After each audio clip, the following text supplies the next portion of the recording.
ଭାରତୀୟ ନୌସେନାର ବଳ ସାଜିବ ଶକ୍ତିଶାଳୀ ଯୁଦ୍ଧ ଜାହାଜ ମାହେ। ଅଗଭୀର ସାମୁଦ୍ରିକ ଅଭିଯାନରେ ଶତ୍ରୁର ବୁଡ଼ାଜାହାଜକୁ ଛାରଖାର କରିବ।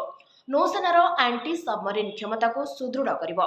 ସମ୍ପୂର୍ଣ୍ଣ ସ୍ୱଦେଶୀ ଡିଜାଇନ୍ ଏବଂ ନିର୍ମାଣ ଉପରେ ଆଧାରିତ ଭାରତୀୟ ନୌସେନାର ଏହି ଯୁଦ୍ଧ ଜାହାଜ କୋଚିନ୍ ସିପ୍ୟାର୍ଡ ଲିମିଟେଡ୍ ଭାରତୀୟ ନୌସେନାକୁ ମାହେ ନାମକ ସ୍ୱଦେଶୀ ଭାବରେ ନିର୍ମିତ anti submarine warfare ସାଲୋ water craft ପ୍ରଦାନ କରିଛି।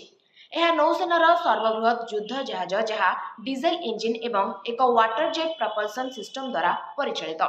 78 ମିଟର ଲମ୍ବ ବିଶିଷ୍ଟ ଆଇଏନ୍ଏସ୍ ମାହେକୁ ବୁଡ଼ାଜାହାଜ ବିରୋଧୀ ଅଭିଯାନ, ମାଇନ୍ ବିଛାଇବା, ସନ୍ଧାନ କରିବା ଏବଂ ଉଦ୍ଧାର କାର୍ଯ୍ୟ ଏବଂ ଅଗଭୀର ଜଳରେ ତୀବ୍ରତା ବିଶିଷ୍ଟ ସାମୁଦ୍ରିକ ଅଭିଯାନ ପାଇଁ ଡିଜାଇନ୍ କରାଯାଇଛି।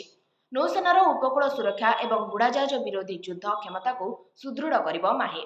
ସରକାରଙ୍କ ଆତ୍ମନିର୍ଭର ଭାରତ ଅଭିଯାନ ସହିତ ଏହି ଯୁଦ୍ଧ ଜାହାଜରେ 90%ରୁ ଅଧିକ ସ୍ୱଦେଶୀ ସାମଗ୍ରୀ ବ୍ୟବହାର କରାଯାଇଛି। ଭାରତୀୟ ନୌସେନାର ସ୍ୱଦେଶୀକରଣ ପ୍ରୟାସରେ ଆଉ ଏକ ମାଇଲ ଖୁଣ୍ଟ ସାଜିଛି ମାହେ।